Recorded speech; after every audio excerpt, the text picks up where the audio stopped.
Oh, the ever important topic of materiality. This is upon which we test the financial statements and see if there is material misstatement. According to the US Supreme Court and the AICPA, materiality is the amount of misstatement to the financial statements or individual accounts that would skew a reasonable financial statement reader's interpretation of. Is it a big enough number to mess with the understanding of the financial statements? That's what we're here to find out.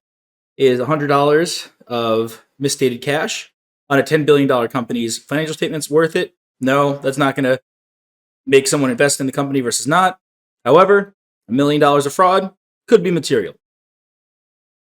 It should be based on the smallest aggregate level of misstatement that could be considered material to any one of the financial statements. Now, that's important, right? We take each individual financial statement and apply materiality to it. We don't say, oh, this is immaterial as a whole to the financial statements. We want to see if it's material to the income statement, material to the balance sheet, material to the statement of cash flows, statement of equity. And materiality applies to every of the financial statements, so we're not going to exclude any of them. What does this mean, smallest aggregate level? And we're going to talk about performance materiality, specific materiality. However, this is the smallest amount by which the numbers can get skewed, and we would still have a problem. In this section, determining materiality is difficult to discuss. This topic is very interesting in my mind. In review courses I've seen, it's very hard to talk about materiality because in reality, in the real world, you've got every firm having a different way of determining materiality. I mean, when I was working in public accounting, we just had a template where you'd plug in the numbers, you plug in how many transactions there were, and it pumps out, all right, this is your materiality threshold. We're going to keep that in mind as we go through, that this is quite different than how we are seeing it in the real world. And let's just say even the accounting firms develop their own universal way of doing this in materiality.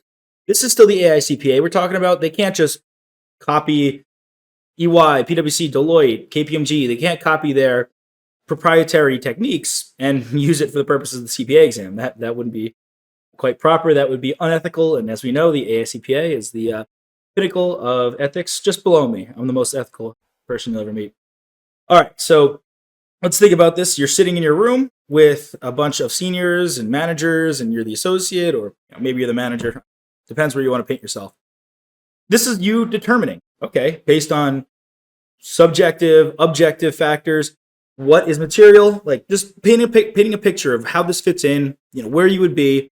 This is in the planning stage. This is when we're doing this. However, materiality can be reassessed at any stage during the audit if the accounting team, the audit team deems it worthy to do so.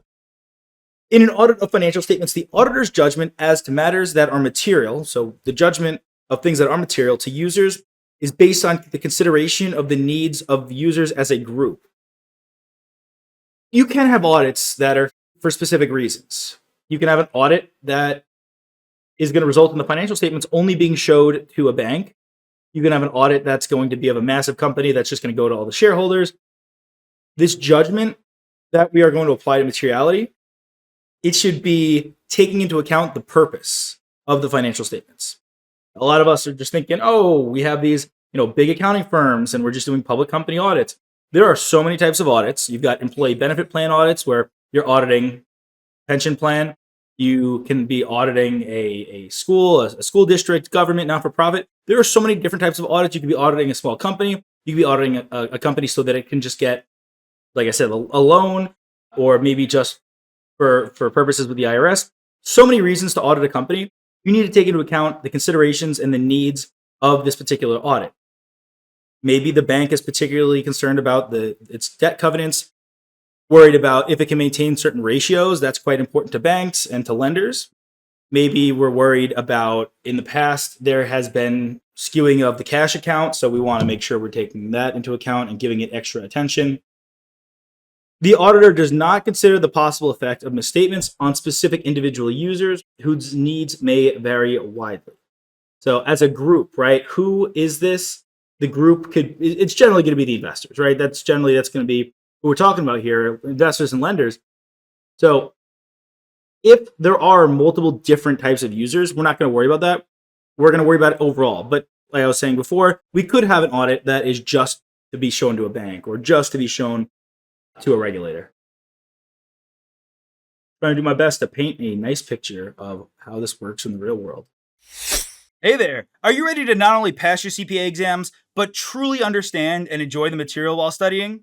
I know it seems impossible, right? Especially to enjoy the material? We'll do it together. Tap into the power of CPA.examprep.ai, where we've got personalized quizzes, multiple choice questions, memorization guides, flashcards, simulations, all tailored to your learning. Our adaptive study planning puts you on the fastest path to success and lifts you back up if you fall behind. Avoid wasting your precious time and money attempting an exam with a low chance of passing, because who wants that? We want to get you through this process as quick as possible. Our exam readiness prediction lets you walk in with confidence, knowing that you're prepared for success on exam day. Thankfully, there's no payment method needed to get started, so why don't you come join us? Visit cpa.examprep.ai and let's achieve your exam success together.